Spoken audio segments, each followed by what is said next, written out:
Too many people don't know how to build a fire properly, and if you're one of them, here's a quick tip for you.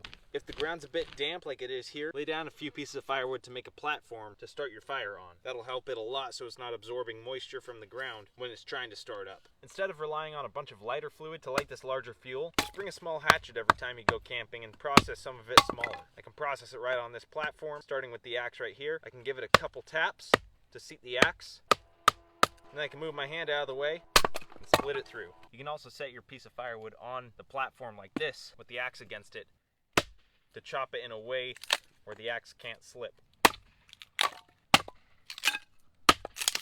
For any large pieces, you'll probably have to swing overhead.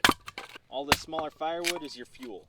Now we need to split some finer to make kindling. For that, you'll take your knife. This is the Sage Smoke Survival Bushcraft knife. I'll have them available on my website soon, so check in for that. Place it on top, take another piece of firewood, and hammer it through. Once it's mostly through, you can give it a twist, and it'll pop apart like that. For kindling, you want some of it as narrow as your pinky, then a handful of pieces thinner than a pencil. Once you split it one way, you can put it back together and split both at once the other way. Split them long, snap them short. That should be all the kindling we need.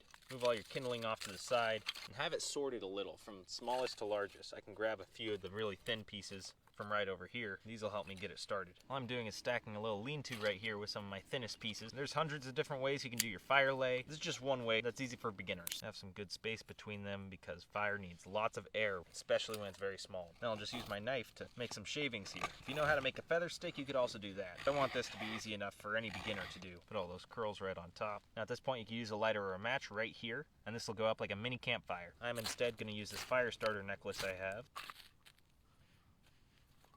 Make sure it's only the smallest kindling over that flame right now. Once the kindling gets going, you can add some larger. As that starts to burn as well, go to your larger fuels. At this point, I'll crisscross them when I put them on. Kind of a log cabin variation. And that gets a very efficient burn that produces a lot of heat. I'm good to just build a small log cabin. Throw a couple big pieces on there, space between them like that, and that'll burn for a good while.